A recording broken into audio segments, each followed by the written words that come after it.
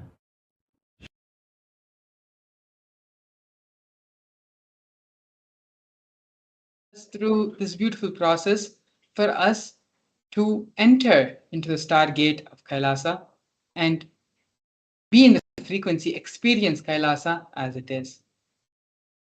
The whole process we went through now is very beautiful and is very apt so that we can completely and full and in the most best possible way experience and have the full benefit of the Bhava Samadhi Darshan.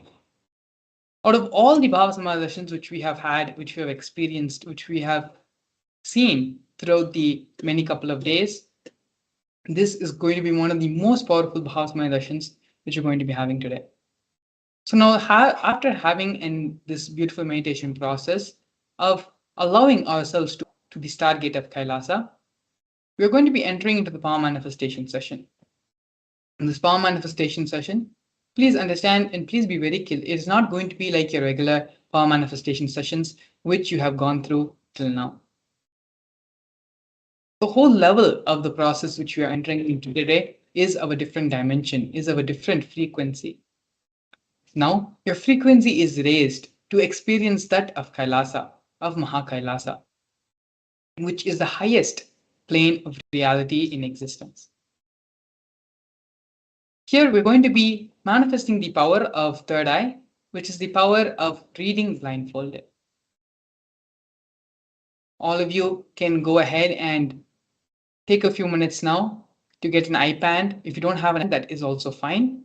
Even any thick opaque cloth where light does not pass through is also fine. You can get that and come. And if you have the Jnananjana, if you have attended any one of the Mahaparamashivaham programs, or if you have the Jnananjana in your house, in your locality, please get the Jnananjana as well. Aushada, paper and pen, as well as make sure you have the timestamp application in your phone, in your camera. Please take a few minutes and get these items now, because from now, after listening to all the powerful cognitions, after going through sincerely the meditation process, you are now vibrating in the same frequency as Paramashiva, vibrating in the same frequency as the Supreme Pontiff of Hinduism. Doing the power manifestation from this space cements and makes the experience of Andoham a part of your very being. So please take a few minutes now to get ready for the power manifestation session. Click on an application which you can download either from the App Store if you're using iPhone. It's also available in the Google Play Store as well for all our Android users. And make sure the camera is in selfie mode, which means the camera is facing you. 2 cameras will be there. Make sure the camera on the display which is facing you is switched on. Please take a few moments if you need to set this up. And please tie your eyes with this opaque cloth or the eye band which you have. Let me just repeat and go through the instructions again. You should be having an eye band or opaque cloth, the Jnananjana, which is the sacred Aushada energized by the Supreme Pontiff of Hinduism, which helps and acts as a catalyst to awaken our third eye center, a paper and pen, and please also have the timestamp application in your camera, and have the camera placed in such a way where it is facing you and you are seen in the camera frame. When all this is ready, you can go ahead and tie your eyes. So this is the first round of the power which we're going to do. There will be an image which we are having. Through the power of third eye, connect with the Supreme Pontiff of Hinduism, connect with Swamiji, and start chanting the Mahavakya mantra. Remember Swamiji, visualize Swamiji residing in your third eye center as Paramashiva with the 25 heads and 15 hands.